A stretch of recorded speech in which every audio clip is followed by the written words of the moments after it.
All right, welcome to Old School. Cenk Uygur, Dave Kohler, Francesca Fiorentini. Francesca, the subject of Marjorie Taylor Greene's wrath tonight. Okay, so that is going to be your Dave. You don't know this, do you? I do not know that. Yes, Marjorie Taylor Greene calling Franny godless hosts. Wouldn't know anything about values. Okay, just happened. We don't often have breaking news on Old School. No. On Old School, we normally have nonsense and we just talk about everything and nothing and have fun doing it. But tonight we got a firestorm, and Francesca randomly happens to be on Old School tonight, and I mean, it is random. I'm making sure yeah, it's still gonna be random nonsense. Like that's everything she tweets. But it's kind of funny. I mean, we'll talk about the tweet, but I kind of feel like she digs the damage report. Kinda. Okay, so we're gonna show you. All right, let's have fun. Let's show you the tweet that she just sent a little while ago. I don't know, about an hour ago or so. Wow. Here, let me read it to you guys. So what do we got here? Well, before you read it, let's just explain that John and I this morning were dressed in full Barbenheimer attire, and we didn't even know it. So I'm wearing like a pink top, and he's wearing his like black suit or like black tie and a suit. So I just feel like we look sharp, like we're crushing it on a Monday morning. I kind of think that's true. And that was deliberate? You deliberately did Barbenheimer? Not at all, not at all. A member like wrote in and said, you guys you look like Barbie and Oppenheimer, the Barbenheimer meme. And we're like, oh yeah, we absolutely do. So anyway, good day to tune in, even though that screenshot's very unflattering. Okay, but I like the theme that you guys were accidentally doing, as John and I often accidentally coordinate our outfits. So speaking of which, I've got a Dragon Squad shirt on for the damage report. Look at that. Okay, coincidentally today. You can get it at shoptyt.com, and I'm sure that Marjorie Taylor Greene's right there right now. We need that tweet. I'm gonna read the tweet and then I'm gonna ask you what you guys were talking about because I missed it. Okay, so she writes, I just watched the damage report for the first time. Sure, Marjorie, for the first time, wink, okay. These two admitted atheists are attacking President Trump about his Christian faith while claiming to hold moral beliefs. They only attacked Trump and Republicans and never defended any Democrat policies, but they complained about summer heat. Too bad they can't understand that Earth's climate has been changing since God created the Earth. And if you're a white Trump supporter, they claim you're a racist and that you need critical race theory to understand your whiteness and your racism. There, I watch it so you don't have to waste your time. And I'll be watching it again tomorrow and the day after because I'm secretly hooked. Okay, she didn't write that last part, but you know she meant it. I mean, so here's the funny thing is she's not wrong about what we talked about. She clearly tuned into the beginning of the show because we talked about the heat as a like, hey, how was your weekend? It's pretty hot, right? Like, banter before we got into the news. And so she watched from the beginning. She watched the live stream, which I think everybody knows you can't watch it back unless you're a member.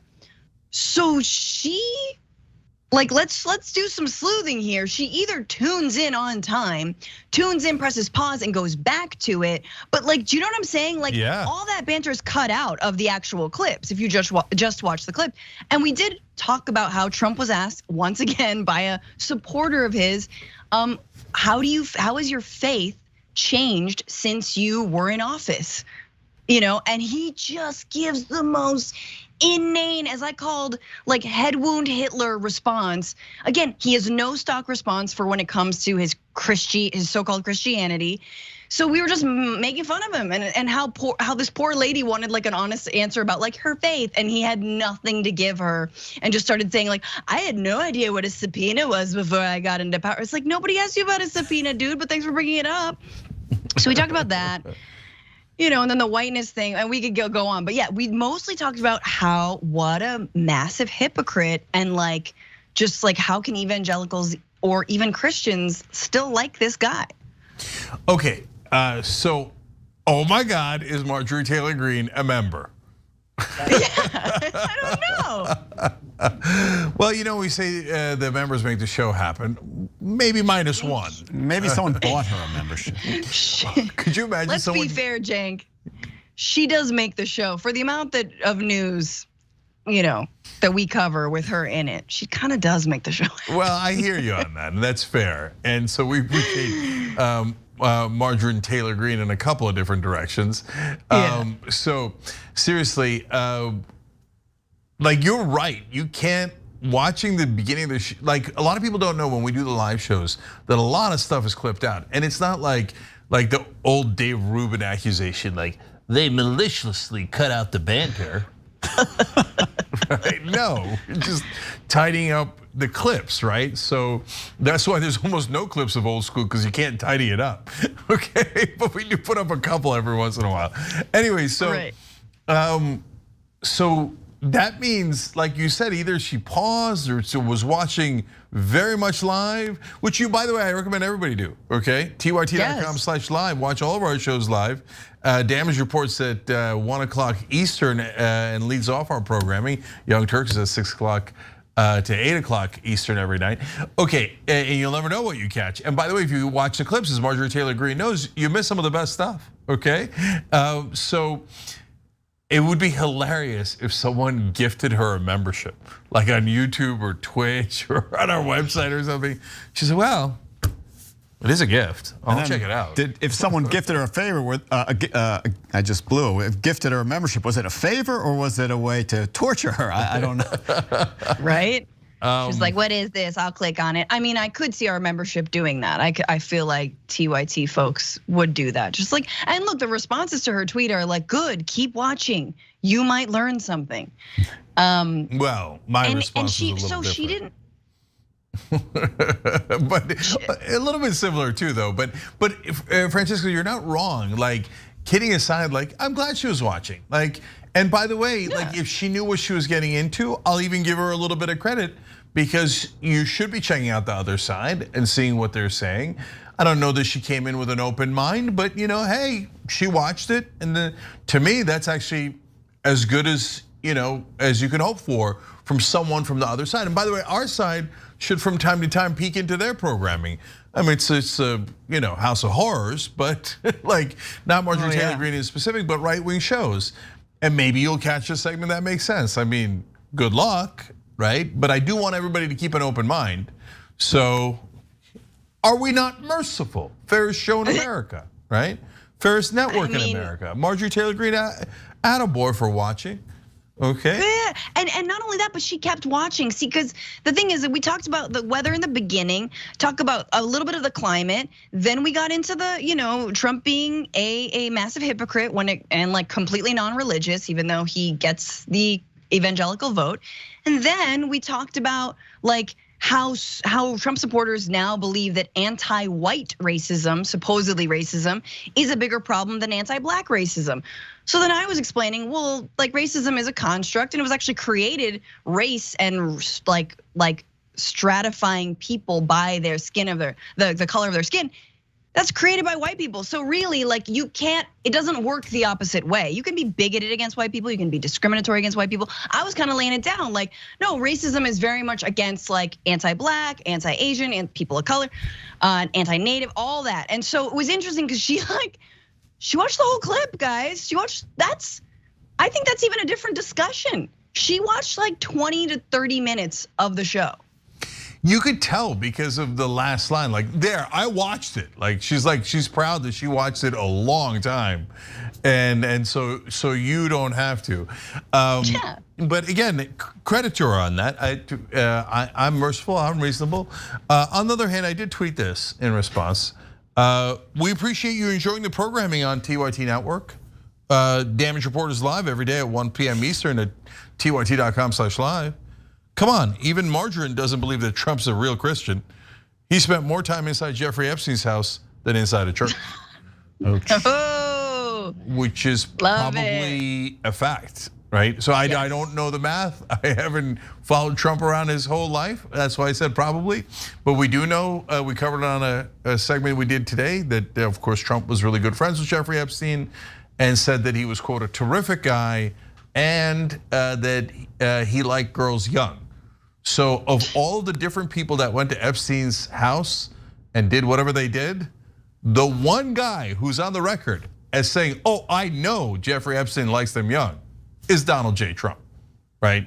And Franny, you're right about the story from today. We didn't cover it on the Young Turks, but I'm glad Damage Report did, about Trump not knowing anything about the Bible. But that's like the 18th time we've done a story about Trump not knowing anything about the Bible. He's like, Corinthians 2.0 says, come on, dude, come on. But he doesn't, it's not even the Bible. Nobody was quizzing him. All it is like, how has your faith changed? And what I was saying is, he doesn't even have a stock answer. All you gotta say is, it's deepened, greater appreciation of God. No, because, and again, the fact that he said that about Epstein shows you the one semi-silver lining about Trump, which is he has no filter and he doesn't know how to lie. And that was the whole thing about him not knowing how to lie. Like obviously he will like take the fifth, he will openly say, no, I didn't do that witch hunt. But again, his lies all just sound like projections, but he can't lie. And so he didn't even have a stock answer for the how has your faith changed? He doesn't have an answer when it's like, hey, how about Jeffrey Epstein?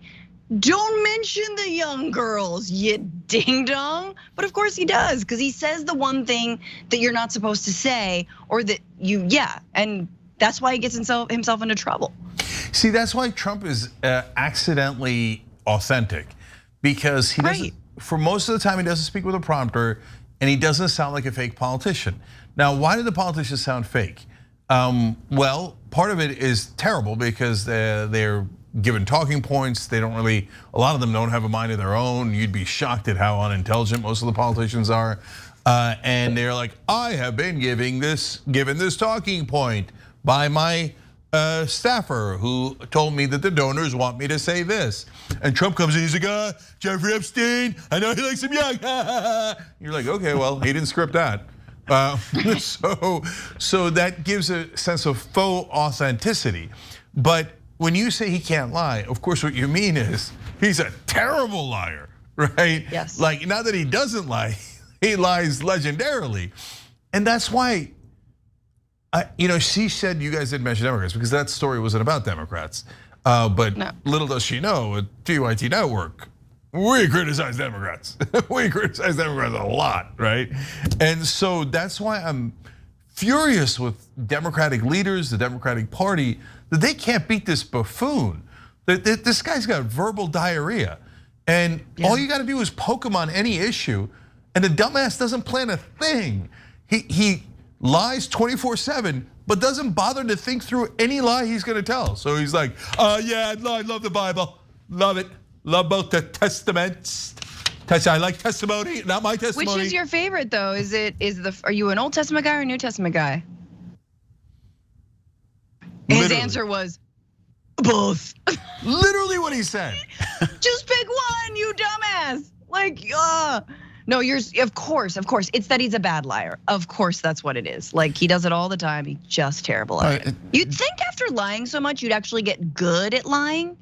Not the case. He's not such a dumbass because he doesn't get punished for not having the answer to that. So there you go. Yeah, no, but I don't think that proves that he isn't a dumbass. I think that it proves that Democrats are even bigger dumbasses than Trump. If you can't beat a guy that incompetent, that clownish. I mean, the guy's answered, Franny is not exaggerating. They asked him, do you prefer the New Testament or the Old Testament? Which one do you like better? It's a layup, brother. It's a layup, okay? Just pick and one. by the way, you moron, Jesus is in the New Testament, okay? First of all, you can pick either one, and you're already past the question, right? But second of all, of course you picked the New Testament. That's where Jesus is, right? He doesn't even know that. He doesn't know it. It's pretty language. Me likey Old Testament. People will be like, oh my God, yay. Like it would not matter. But he just does the like, D, all of the above. And you're like, no, because that's a dead giveaway that you don't know what you're talking about.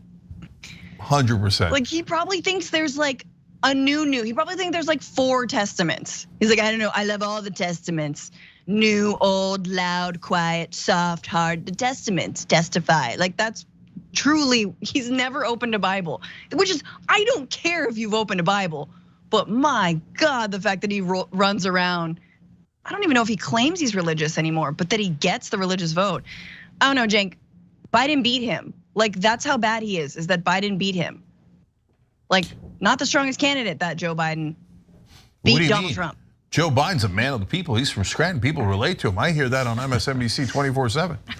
Okay, they genuinely see. This is why the right wing lost their minds, because mainstream media gaslighting. Like they're constantly talking about how Joe Biden's a regular guy from Scranton. Guys, he's been in DC for 50 years. We all saw it with our own eyes. Who are you kidding? Like 75 years ago, he lived in Scranton. He's a regular guy. No, he's not. He was a senator, then he was a vice president, now he's a president. Who are you kidding? Who are you kidding? Like there's like, in fact, if you said to me, name like 5 people that define American politics in your lifetime, Joe Biden would definitely be in the top 5. He probably would have been in the top 5 even before he won the presidency. Okay, yeah. And they're like, Scranton guy, haha. Okay, so I would bet any amount of money that Donald Trump has not read one full page of the Bible. Like just one page, but he has to read the whole page. Inconceivable.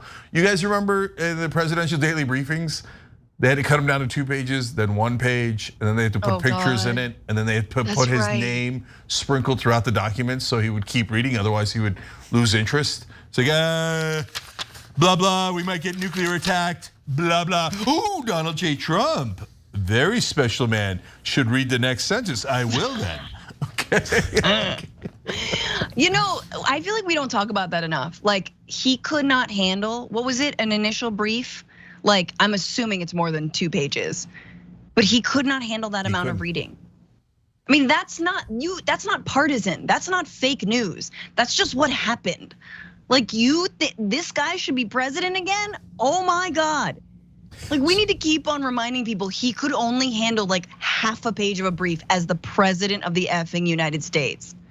Well, look, I had a lot of thoughts about that over the weekend because I watched Oppenheimer. And so, but first let me say this. For all the mainstream press clowns who are like, Marianne Williamson with all of our progressive policy proposals, could she really be a credible president? Dude, the last president couldn't read. Like he couldn't read past 2 pages. He needed a picture book. In fact, his presidential book was literally a picture book, right? And we're still having a conversation about whether someone is credible to be president of the United States. Who are you guys kidding? Okay, no, and even now, even Biden, Buttigieg was on TV the other day and he's like, no, the president is very sharp. When we give him briefings, he will ask questions. Wow, I didn't know he was on top of his game. For like the powerful, I guess this is like a big surprise. That's like, oh, we have a figurehead. Normally he'd be just a lump on a log, and he'd just sit there like the schmuck that he is, filled with donor money, and every once in a while, donor money would come out of his mouth, right? But no, this one asked questions. And everyone's like, oh, bravo, Biden still got it. God, our bar is so low for insiders, and ridiculously high for outsiders. Yeah. So, okay, Oppenheimer though, related to this. So I watched it, and I don't want to. I don't give any spoilers here. Spoiler alert: there's a bomb. Anyways, but it's scary in a sense, of course, and it's supposed to be because yeah, those nukes are still there. We all still have them. One thing goes wrong, and we're all dead, and we just like have gotten used to it. But yeah, I mean, we could all die if they just launched those nukes. And then I thought, well, we thought Vladimir Putin was a terrible guy, but was relatively smart and stable. And then he went into Ukraine not knowing that his army sucks and totally unprepared and got his ass handed to him. And now he's mad, and he's already launched several invasions, did chemical weapons likely with Assad in Syria, doesn't seem to have any moral qualms. If we put Trump back into office, I'm not saying that those two are, not friendly. They seem to be very friendly, and maybe that's a good thing in this case, right? I mean, the last thing I would want is Trump and Putin fighting, those two morons, right? But we're gonna put Trump back into office? I mean, it's a minor miracle he didn't launch nukes last time. Because in the movie, you see Oppenheimer talking to Truman in one scene.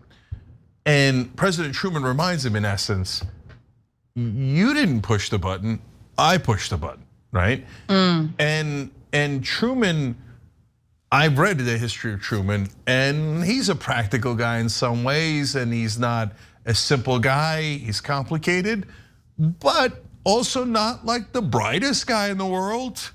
And so his sense of it was like, we're gonna intimidate them and we're gonna push the button, right?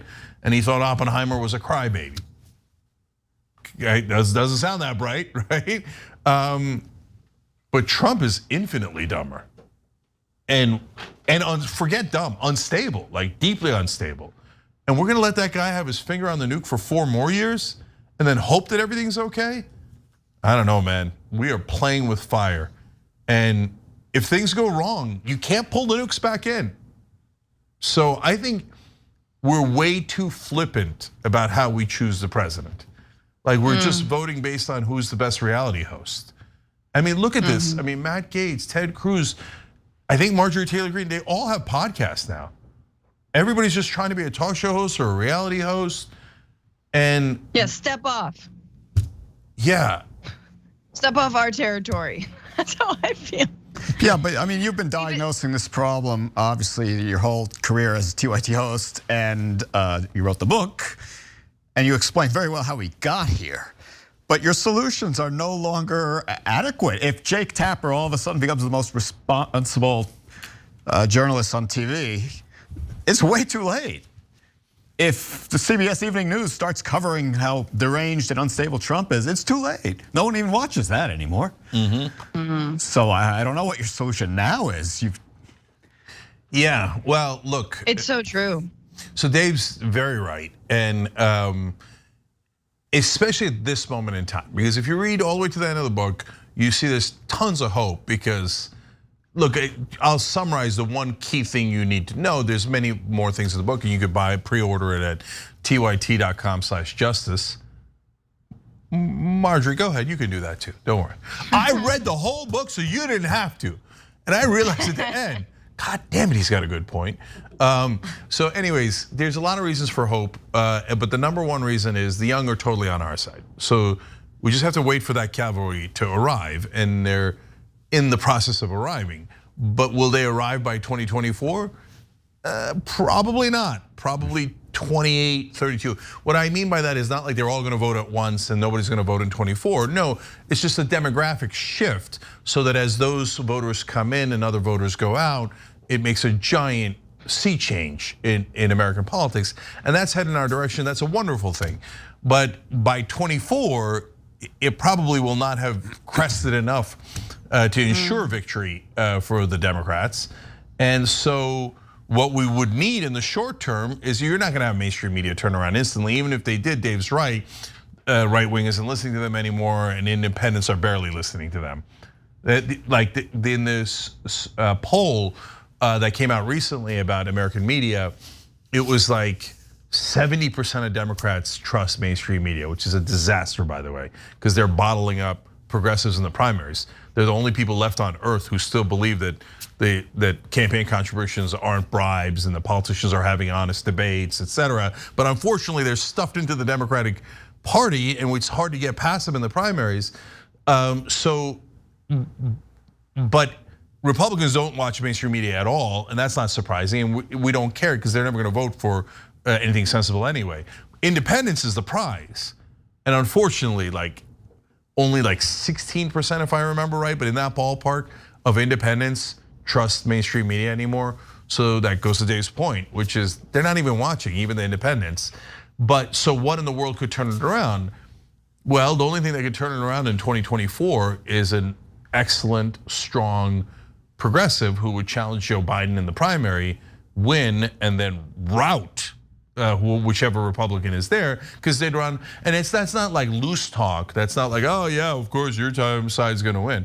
No, a strong progressive would run on our popular proposals, namely almost all of them on the economic side.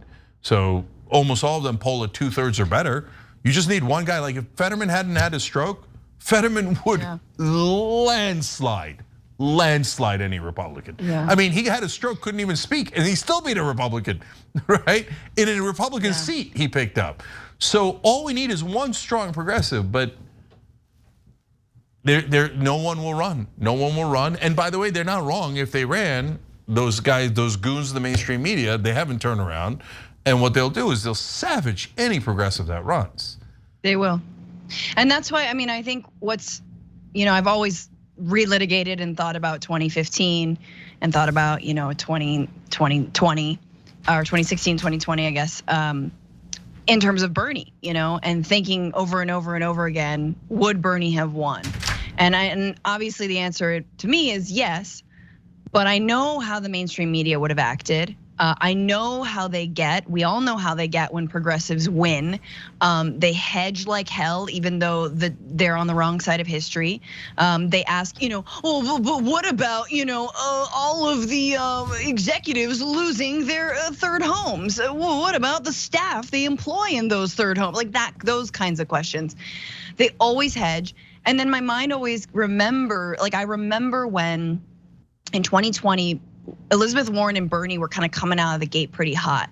And there was a Wall Street Journal article, I believe, where they interviewed executives, or maybe they were just, I don't know where it was, but it rings in my ear, which is Wall Street execs were basically like, I would want Trump again than Elizabeth Warren. And it's like, yeah, we know. Money will always choose fascism. It doesn't matter. They don't care about people in cages. They don't care about people in prisons. They don't care about people dying. They don't care about trans people being demonized. They don't care about black people.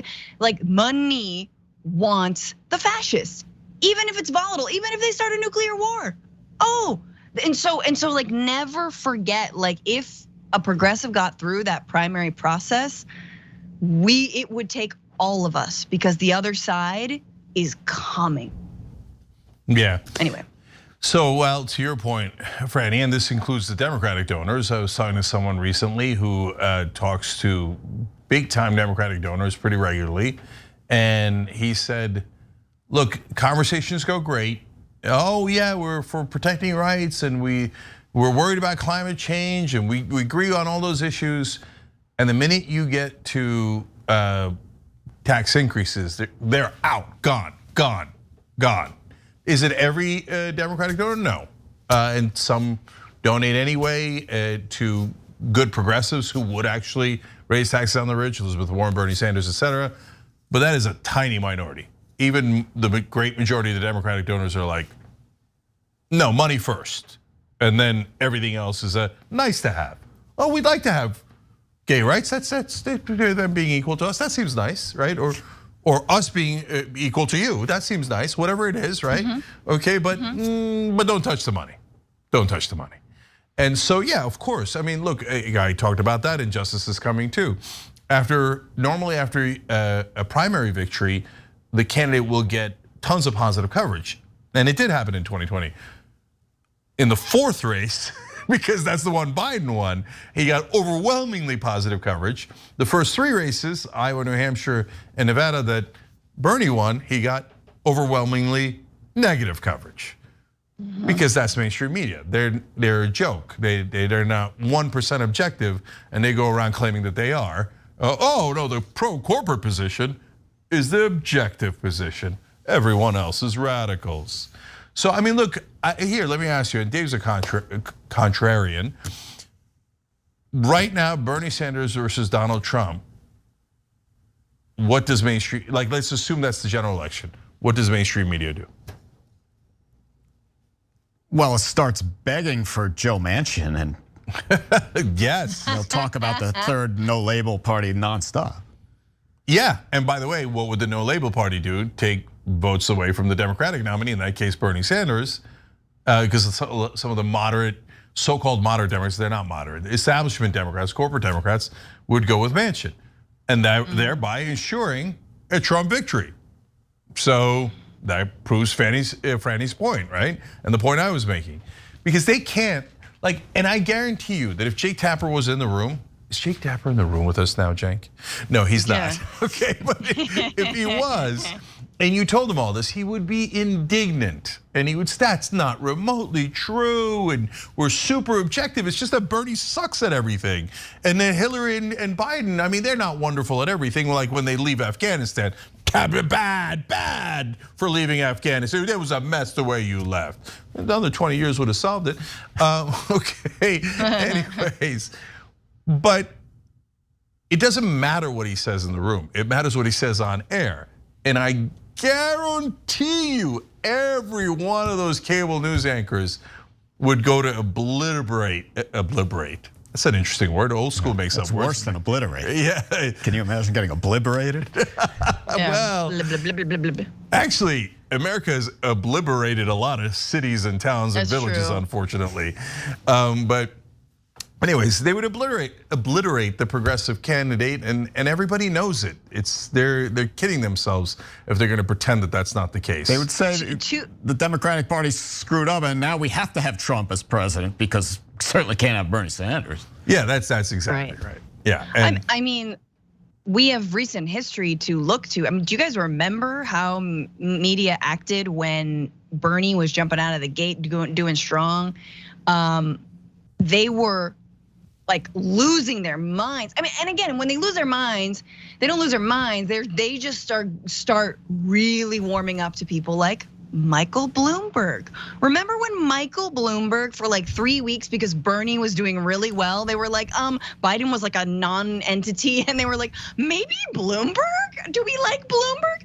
And I lost my mind. Like that moment was just like, oh, F everybody. Like, because yeah, let's go for anyone but like the billionaire. Give me the billionaire. Give me Schultz. I'll drink 1 million unicorn lattes or frappuccinos. Like, it was just like they're so desperate when progressives win. The only thing I will say, Cenk, and I don't know what you guys think about this, I think AOC breaks through. AOC breaks through the noise. AOC, to liberal friends of mine, I say that with a lot of love, but to big old libs friends of mine who are, they're chill on the whole like economic populism thing. They don't not too much change too quickly. AOC breaks through for them. Could be because she's stunning, she's well spoken, got the red lipstick, she's young, she's a woman of color. There's so many reasons, so many boxes she checks. But I remember I had friends come to me when AOC endorsed Bernie. My liberal friends were like, why? Like, kind of like, why not Warren or why not whatever? And I just straight up said, I was like, she's a socialist. Sorry, she's a socialist. Yeah, see, but that's the thing, Franny. Like, my real opinion, which is the only kind I give on air, is, and I say that before I'm about to say something that's, a little controversial, but AOC has not talked about economic issues in years. That's why they're comfortable with her. If she had been strong economic populist, she wouldn't have gotten anywhere near this kind of positive mainstream media coverage. And your liberal friends wouldn't have liked her, and they would have been super, they would not have been remotely surprised that she endorsed Bernie Sanders. So as long as she's talking about culture war stuff, it's harmless. And so, oh, hey, fun little progressive. Yay, let's fight for our side, right? I would disagree with that. I think, look, she was at the UPS, I think pre-strike rally somewhere in New York, and she's been showing up. She's also talked a lot about Israel-Palestine lately, gone on mainstream media to talk about that. So I love what she said about Israel-Palestine. I like that she had the courage to vote the right way on that. And so I'm not saying that AOC's bad. I'm not attacking her, right? And she's done a lot of positive things, a lot of things that establishment Democrats haven't done. But did she fight Biden tooth and nail as he collapsed to Joe Manchin over and over again? No, she didn't fight him at all. And when push came to shove, was she an norm? And to be fair to her, nobody was, right? But I'm just saying, $15 minimum wage, nowhere to be found. Paid family leave's got nowhere to be found. He never said he never even introduced public option, nowhere to be found. And what did she do? And so did Bernie. Again, to be fair to her, they're all doing the same thing. Endorsed Biden instantly, without a second thought, didn't get anything back as far as anybody can tell, didn't use her leverage, etc. So I'm just telling you why liberals and establishment media right now are perfectly comfortable with AOC. When she won and she was still basically a Justice Democrat in the way I see it, they hated her. In the beginning, they were like, oh, wow, it's so interesting. What a miraculous upset. Oh, that's super interesting. Oh, and she's pretty. Oh, we're so obsessed with the fact that she's pretty, right? And then she did the sit-in at Nancy Pelosi's house, and everyone's like, oh, she's one of these progressives, troublemaker. And that's when she got all the negative coverage. Then she stopped doing that, back to positive coverage. And yeah, no, I totally disagree, Cenk. I just think that look, Hakeem Jeffries talks smack about her to mainstream news all the time. She gets it from her same caucus. They do not like her. They still don't like her. So I think that there is a rift between mainstream news, as you say it, because they have her on regularly, and the mainstream Democratic Party. And I think you can't always be fighting. You cannot always do that. You literally cannot. You have to work with these people, even though those people are terrible. So I guess I would just disagree. I think she's learned how to pick her battles. I think she's waiting in the wings. I think there's more to come. Right. I don't think there's complacency here. No, I totally disagree. God bless. It's okay. I love disagreement. But yeah, choosing your battles sounds like keeping your powder dry. I've heard that a lot from Democrats. That powder is permanently dry. So she pick one of them, pick a fight. I'm not saying pick every fight. I'm not the guy who says pick every fight. We're not the force to vote guys. We're not those clowns, etc. We believe in strategy, being practical, but pick a fight. Try to win on a issue, have a plan. But by the way, again, it sounds like I'm picking on AOC. But look, I got a lot of love for a lot of these folks when they do great things. Here, I'll throw out another name, Katie Porter. We all love her, right? And when she does the chalkboard, it's fantastic. She takes on corporate power, love it, right? In those hearings. What bill has she tried to pass? Which progressive priority did she fight for? So I think it's not them. They're definitely not bad people. And they're perfectly smart, they're perfectly everything, okay? But when you go into Washington, Washington melts your brain. And Washington tells you, oh, you better not fight. And when you do, they're like, oh, it's so disappointing. We thought she was a serious person. I'm doing a sit-in. You know what Whoopi Goldberg said? This is also in the book. Whoopi Goldberg said, you don't go in there and pee on the furniture, okay? About the sit-in she did at Pelosi's office. Imagine if a progressive had said about Biden or Pelosi or Obama that they peed on the furniture, okay? So when she was fighting them, the establishment hated her. The minute she stopped fighting, nothing but love, okay? So all these guys, and I just don't think that they know how to fight.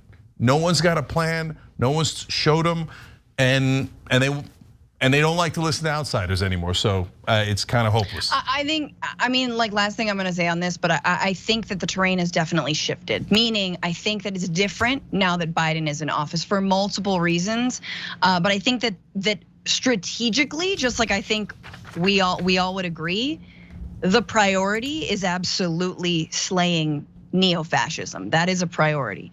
That being said, that is often used to tame the left too much. I think I don't think Pramila Jayapal is the same as AOC. Meaning, I mean, obviously when she caved and allowed, the Build Back Better plan to be separate from whatever, I can't even remember. My brain has melted myself. But you know what I'm saying? Like that was a major capitulation. Yeah. But I do think that like if Biden, hopefully, my God, or somebody else, but if there are 4 more years, I think you're gonna see, and I hope we should be seeing something different from progressives. And for Katie Porter, I can't rattle off what bills she's introduced, but I think it's very unfair to be like, there's been nothing, because we know there's been stuff that they've introduced. We just don't have it off the top of our heads. And maybe it hadn't had a massive fanfare, or she didn't take out ads on Twitter or whatnot, but like, there is legislation. But Francisco, we know what our major policy proposals are, and we know none of them are fighting for it, except Bernie reintroduced higher minimum wage in the Senate. So he's back to trying stuff. But I've heard that excuse a million times. Oh, neo-fascism, so when Trump is in charge, you have to just attack Trump and not propose any bills. When Biden is in charge, you have to just fight Trump and not propose any bills. When do I get to propose bills? So. When do I get to do it? So they keep waiting for permission. You feel like you can get. Anyway, I also think we're in a better position, a worse position. Like the country is so radically to the right that like, and again, we are so mired in this culture war BS. So, and I think to your point, every time Bernie, for example, would like work with a Republican, the mainstream news would lose their mind. Remember, and every time Bernie would introduce legislation that went nowhere, they were like, "Oh, you had all these pieces of legislation that didn't go anywhere. You're useless. You're feckless." And that I think is also something that is a little bit of a lesson. Good or bad, I don't know, but it's about how much you can get done, right? And that's sort of that's the clout that you get in Washington. No, it's not necessarily the clout. I hear you. I don't want to go too far down the rabbit hole. We're already very, very far. But Bernie got more amendments added to bills than any senator in the last 20 years. So I know what fighting looks like. And I know when Bernie fights and when he doesn't fight. And on all the Biden proposals, he didn't fight. And it was a purposeful decision. He's back to fighting now. He's a wonderful person, etc. But they got to Washington and Washington convinced them, don't fight fellow Democrats. Very, very impolite, very unkind. So it's because they're good people. They pressed on their nerve and so it's unkind to fight Democrats. So anyways, last thing on this. Dave, jump in, please. Okay. Yeah, I'm gonna go to Dave. So look, I'll say this and then I'm gonna ask Dave, ask Dave what he thinks. So look, if AOC got into the race now, I think mainstream media reaction would be like, ooh, that's interesting, drama, oh, that's so exciting and interesting. Then if she did, and she would if she was running, said, yeah, I'm for a higher minimum wage, paid family leave, all these things that progressives are for, they would immediately switch, say, you're hurting Biden, you're gonna get Trump elected, right? But if Nina Turner went in the race, let's say that she hadn't lost those 2 races. So now it's easier for them because they'll say, oh, you lost the congressional races, on what ground? No way, right? But assume for a second that Nina Turner hadn't run in those races and didn't lose those races, and she went into the primary now. They wouldn't wait and they wouldn't say it was exciting and they wouldn't say any of that. They would just immediately attack her with a 2x4. Each cable news anchor would be like, oh yeah, choose your weapon of choice, right? Because for whatever reason, they have a spidey sense that Nina Turner means it and anyone currently in Congress doesn't. So that's my sense of mainstream media. Anyway, all this, Dave, like what do you, am I being too harsh on AOC? Well, it's so hard to answer that. One thing that struck me that Fran said is everything that we don't know. How do you know that back on February 18th, she didn't walk all around the Capitol asking people to get on board for one of these policy proposals, paid family leave, and she wore her shoes down to the ground, and she just couldn't get the people enthusiastic. She couldn't get her own colleagues on board with her. Excellent question. I do know. Because I know people in Congress, I know staffers, and I know Congress people, and I know people inside organizations. And I asked, can you guys fight? Is anybody fighting? Does anybody have a plan? What's our plan, et cetera? I asked all those people. And again, it's totally unfair to AOC just to single her out. None of them had a plan, and none of them fought. So that's not true. There was 2 people inside a caucus at a critical time that actually made a little bit of a stand, and then they were like attacked thoroughly by Jayapal, let alone everyone else. So Francesca's totally right. AOC is not Jayapal. Jayapal is like one of the worst leaders I have ever seen. And her whole job was, hey, everybody, be cool. We're trusting Biden, because I'd like to be the next Speaker of the House, because I'm incredibly naive and think that they're not going to give it to Hakeem Jeffries. Well, they're obviously going to give it to Hakeem Jeffries. Of course they're going to give it to a corporatist, but I'm angling for it, and I will get all the progressives to bow their heads. Oh, ugh. Anyway, so I can't, because it was a private conversation, I can't tell you who the 2 good people were, but they were just Democrats. But Cory Bush took a stand around housing and when the eviction moratorium was going away. And I do think that is part and parcel of the fact that Cory Bush is a freshman, like she's new. And I think that's what you're seeing, and this is something interesting when you talked about Bernie, and I don't want to talk too much about it, but he did not fight Biden in those debates. He did not. He didn't. He treated Biden like a colleague. He treated. And I don't know. I believe his staff was like, who told me this? Where it was like, they knew they're going in, they're going for the jugular, they're doing this, they're slaying it, and he just didn't. He just was not able to. And I love Bernie, man, but you're in Congress you're in the Senate for that long, you're in Congress for that long, you're a politician for that long, and yeah, Biden's your friend, he's your colleague, he's more that than anything else, than your adversary in that. And so the outsider shine is actually really important, even though occasionally we'll get a Trump. Yeah, no, again, that's the thing that's very public. Dave's right. Even Bernie's kind of, I don't know if Bernie's admitted it, but it's very public knowledge. And several of his, but I knew it at the time because I know almost all of his staffers. They had the notes prepared for him.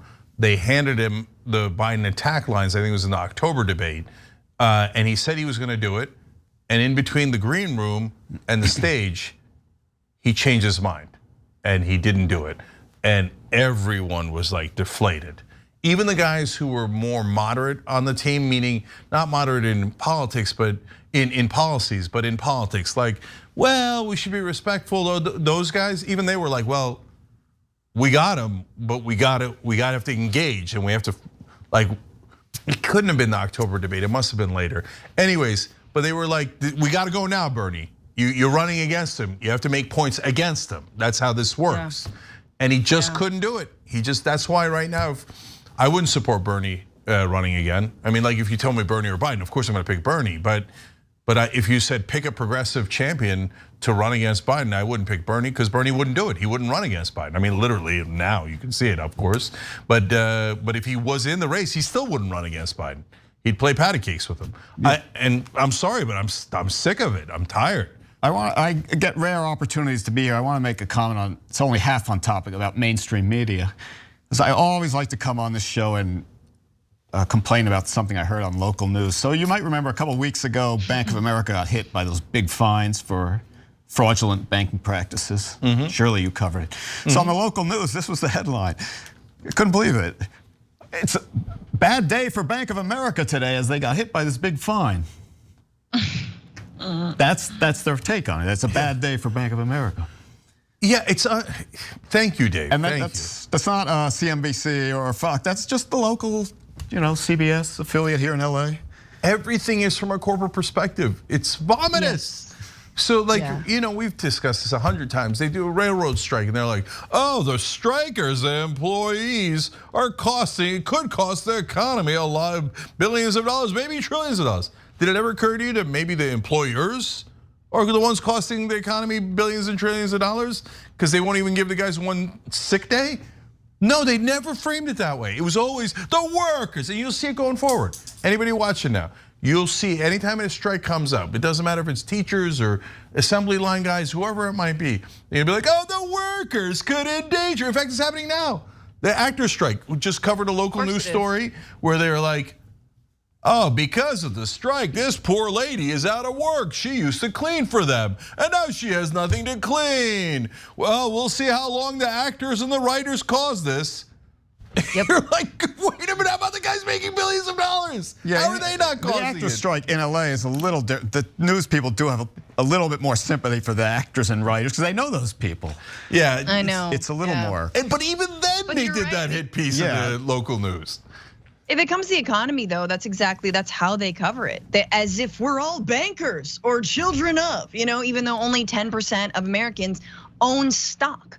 But it's like they're only speaking to like the monocles and top hats, and you're like, I'm sorry, what about? And it's just amazing. Imagine a reality in which newscasters just talked about an issue from the point of view of everybody. Like, hey, when Bank of America took $20 from your overdraft when you didn't have enough funds and you tried to take funds out, that was illegal, and you're entitled to X, Y, or Z. Like they're gonna pay for that.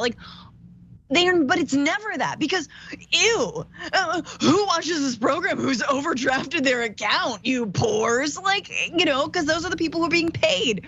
Newscasters by and large are getting good money. So it's just, and they get good money to basically parrot corporate talking points, which makes us vilifies us. Again, I think John Oliver was the one who said that Americans are like a country of billionaires or like people who think they're gonna one day be a billionaire, would be billionaires. And man, they keep us so under their thumb with that mentality, that we're gonna be rich when we won't. 100%. And by the way, to Dave's point, if they had told a real story of what happened with Bank of America, they would have gotten much better ratings. They were like, Bank of America robs you at 11, right? And they did, they robbed you. They would literally just take money out of your account and double charge you and set up credit cards you didn't ask for and then charge you.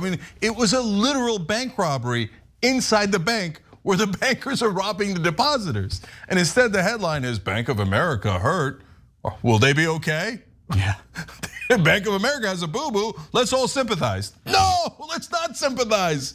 It's unreal. Okay, I gotta read these things before we run out of time. By the way, we're gonna go to a members only bonus episode in a minute. So we're gonna keep this conversation going, including should Jon Stewart run for president? Interesting, okay. And then I have some fun, goofy stuff too. About everyday life that we normally talk about on Old School. TYT.com/join to become a member, or hit the join button below if you're watching on YouTube. And I love this theory by one of our members on Twitch about Marjorie Taylor Greene watching Damage Report. Marge caught her kids watching. Oh, that could be it. That could really be it. Because whenever I go to business, sometimes this will happen. Not whenever, but it happens frequently. Go to a business meeting and they're like, oh, Young Turks, doesn't ring a bell, but okay, I hear you, right? And then they'll go home and then we'll have the second meeting. They'll be like, I asked my kids about it. Oh my God, they watch all the time. I can't believe it. I didn't know. And they're like, you met Jang from the Young Turks. They were so impressed. Isn't that what happened with Will Smith? Didn't his kid watch it? TYT? Yeah, that's right. I feel bad about that one because we made his kids cry, but maybe that's what got Chris Rock slapped. That built up anger and frustration. Anyways, Flutterby Dragon says, LOL, I bet he would say his testament are the best, the biggest, bigger than everyone's. OG Mountain Dragon says, testaments. says Trump is definitely an Old Testament. He also sees himself as a vengeful God as well. That's true. And last one is Lindsay McCormick, at least last one for now. Lindsay McCormick from YouTube members. Marge is a closeted Dragon Squad member. Confirmed. Yeah. CrossFit Dragon, is that taken? So Everybody check out Damage Report, by the way, on Mondays. Well, every day for sure. That's John Idarola's show. But on Mondays, Francesca's on, so it's a fantastic Monday. All right, we got more for you guys, and including goofy stuff. So that's for the members, tyt.com/join. We'll see you there in a minute.